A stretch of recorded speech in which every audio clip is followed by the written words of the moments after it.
We all wanna be strong, not necessarily in real life, but in game also, and that's why we always see trainings in games in different ways and different forms. And in the Yakuza series, it has been there for a long time. So let's take a look on how they changed and how random they are. And it all starts from the very first game, Yakuza 1. And in West Park, we meet an interesting old man called Komaki. And he will be with us for a long time. The training system in this game was simple. Sometimes you just beat people or do a specific attack, and after that you get an ability. Also in Yakuza 2 it was a similar training with Mr. Komaki, but this time we are in the champion district, and also you choose what kind of training you want. It's all beating people at the end of the day, but sometimes you have a time limit. And when we move to Yakuza 3, it's a big upgrade from the first two games. In a lot of ways, the camera is better, the quality is better, and also the trainings is way better. This time, instead of one trainer, we got four, and they're all different in their way. Let's start with Yonashiro. He's an Okinawan guy that we meet in the Morning Glory Beach, and he teaches how to use weapons because in this game there is a lot of weapons. Yonashiro training area is just a beach, which is cool. And to be honest, even though we learn weapons hit actions, we still use our fists to fight. So yeah, the training was okay though. But what we actually learn as something new is running. Yeah, running. So in Yakuza 3, we for the first time see the running missions.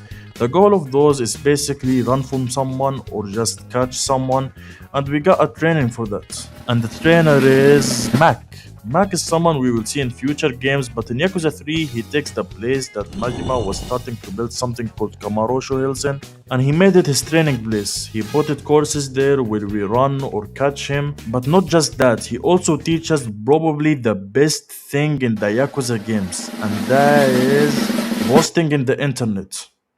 Revolutions. Revolutions is just random and funny things you see around town, and when you take a video of them, you learn a hit action. But not just Mac training was cool, also we got Minamida, and the idea of his training is actually really sick. Basically, you enter this VR thing, and there you can fight previous story fights and learn something new from them. It's actually a really fun training way, and also really good if you wanna replay story fights. And by the way, after you finish all his trainings, Kiryu fights Kiryu. Yeah, to be honest, this fight was really fun. And the final trainer is obviously Komaki, and his training is the same as usual, but this time he finally got a dojo to train in. Yakuza 4 was the first game with multiple protagonists, and every one of them had a really interesting training master. Starting with the sexy man Akiyama, and our trainer is Saigo.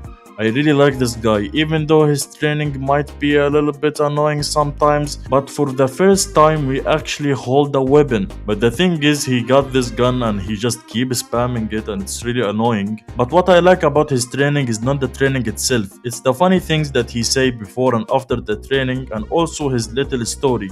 We move to Sajima and his training is Minecraft.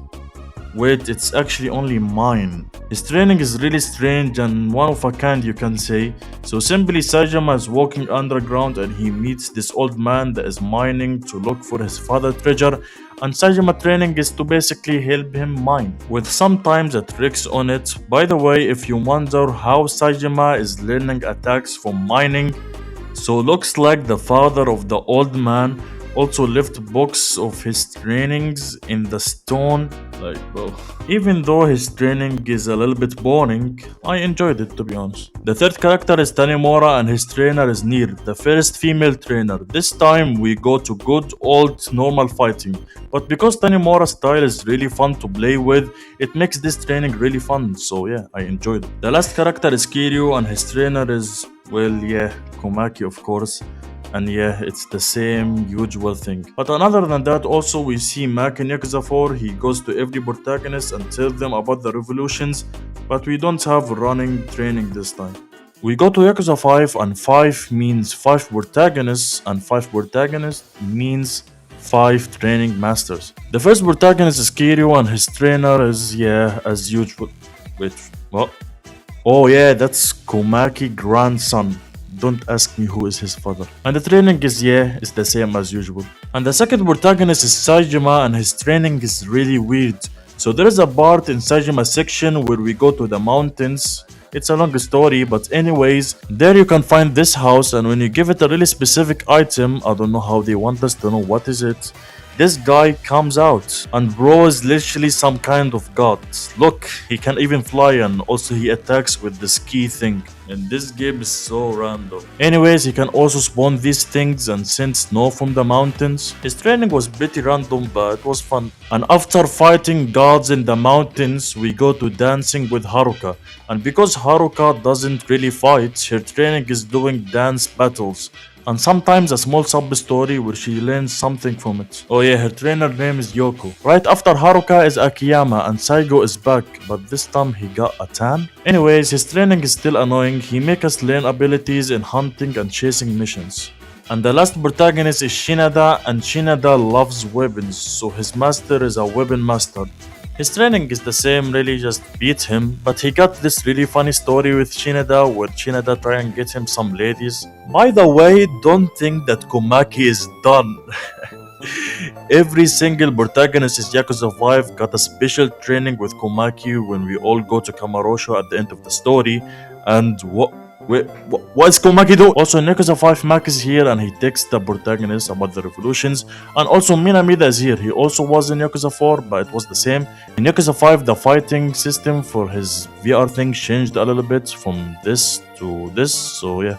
But we got someone new, and that is Tata Suya, I don't know, but he is a really famous Japanese chef, I guess, and his goal is to make the protagonists go and eat in the restaurants in their cities. And from that, and in the first time in the series, the protagonist will be able to have a second health bar, and I don't think RTG liked the idea because it was only in Yakuza 5 and never again. Surprisingly, Yakuza 0 was kind of a downgrade from Yakuza 5, so I will go about it fast. Majima got 3 styles, ignoring the Mad Dog, and every style got a trainer.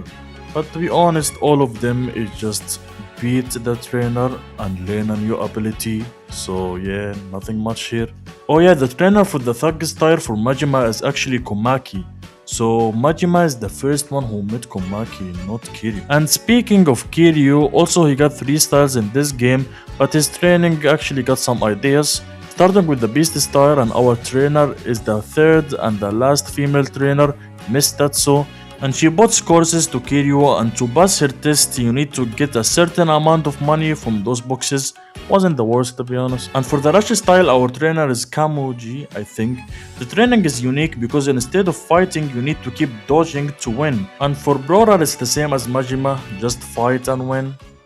Yakuza 6 was the start of the Dragon Engine, and from now on the idea of training masters was kinda forgotten about, and I'm not sure why. For Yakuza 6 there is no training master, but Kiryu can train in an actual real life gym, and I'm pretty sure it turned out to be some kind of scam, but yeah. Yakuza Like a Dragon was the same, no training master, but this time we got dungeons that just filled up with enemies and you level up from them. And that's kinda boring compared to the different kinds of training we had before. For Like a Dragon Gaiden it was the same, but we got something called Akane Work, where you do some sub-stories or you bring items to people, and from that you get XP which you can upgrade your abilities or buy new abilities with. And Like a Dragon Infinite Wealth was the exact same as Yakuza Like a Dragon, just some long dungeons with a lot of enemies.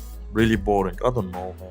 And for Yakuza Kiwami 3, they just took all the different trainings with the different fun ideas and botted it in this really boring just fighting training. It's really weird and sad to see how RGG is starting to ignore one of the most charming and important things the Yakuza games had to offer, and that is the trainings. But let's hope it doesn't get worse from here. And that is for this video. Thank you for watching. See you later.